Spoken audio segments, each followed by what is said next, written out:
Okay, so we've gotten some goats, and I built a fence to keep them off the porch out of old pallets, but we needed a gate, and I built this gate, so I wanted to build another gate for up there that matched it. So why don't we get started on that? Well, I've got this 8x6 deck board that I'm going to cut down to a usable length, and then I'm going to rip it in half on the table saw. So I'm going to go ahead and cut that down about half right now. Well, I've already got one set ripped down. I'm going to rip down this other board that I've got cut, and because these boards are 5.5 inches wide, I've got the table saw.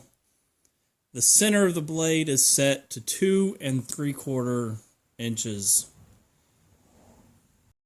Alright, I've got the 4 ripped down, but I only need the 3, so I'm going to not use that one at the very end. It's also kind of oddly shaped.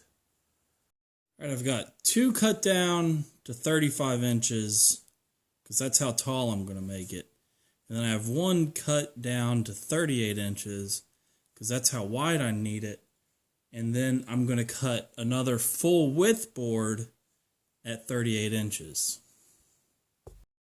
I'll use my other 38 half board to scribe a line all the way across at the bottom on my full length board.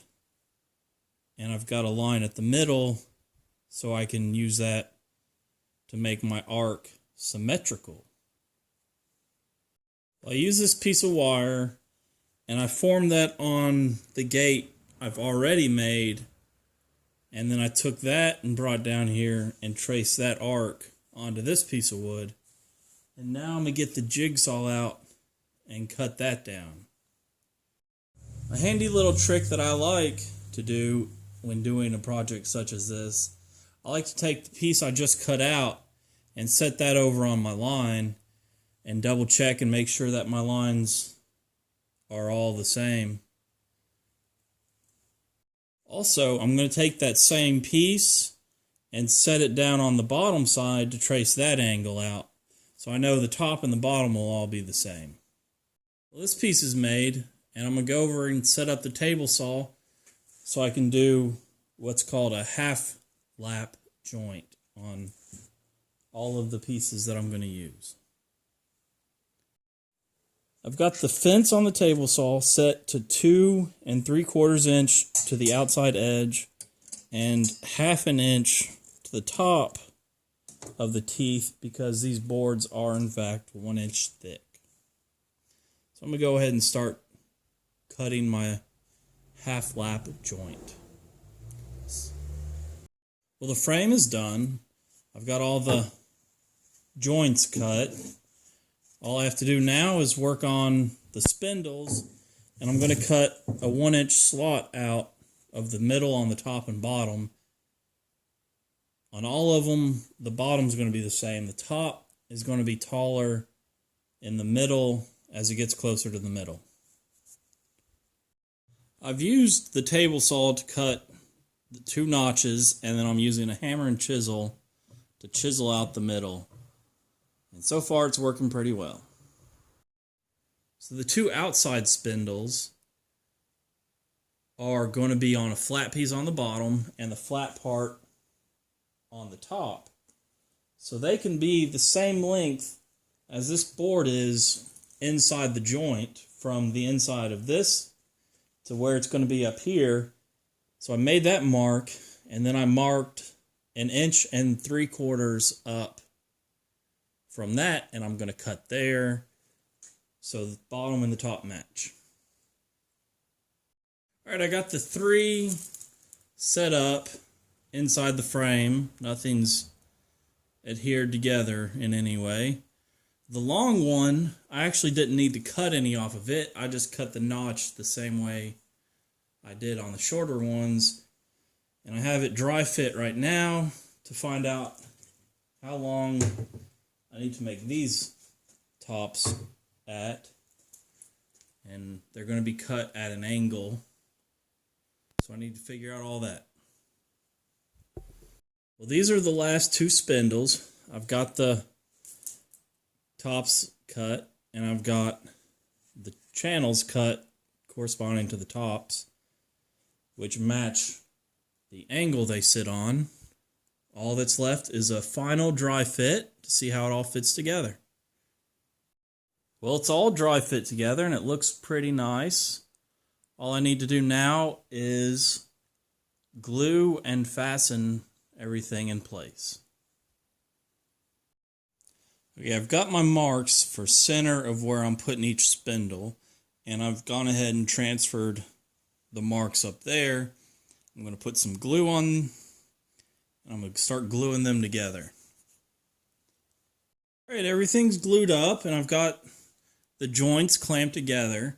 Now, before it dries, you want to make sure everything's square. You can do that by trying to use a framing square, or you could do the 3, 4, 5 method where you measure out 3 inches, 4 inches, and put a mark at each, and then measure between them.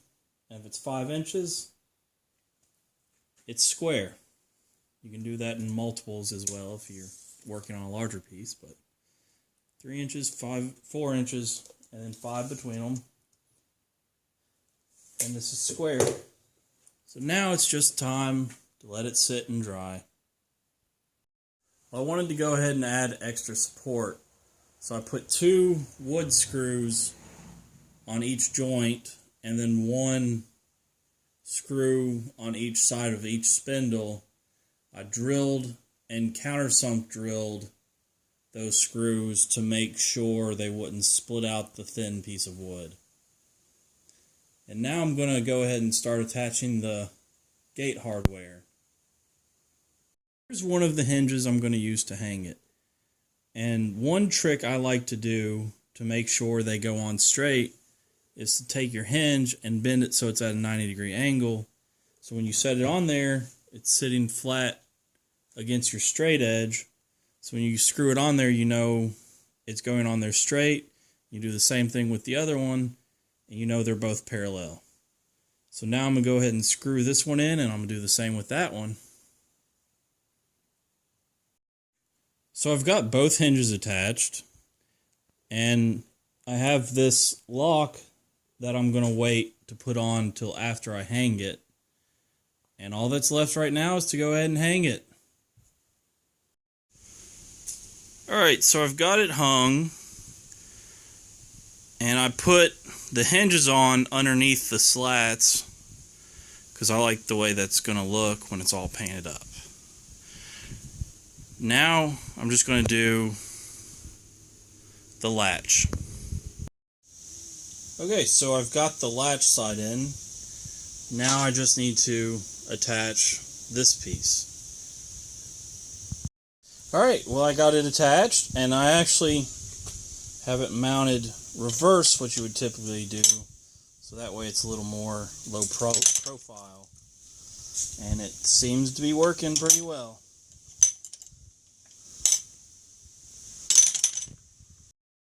Well, the gate's keeping the goats off the porch, so I'm pretty happy about that. And it's about 11:30. I'm ready for bed. Alright, now it's done. I don't have to use the pallet to block the porch off from the goats. And all that's left is painting. If you enjoyed it, go ahead and share it and subscribe. And I'll see you next time.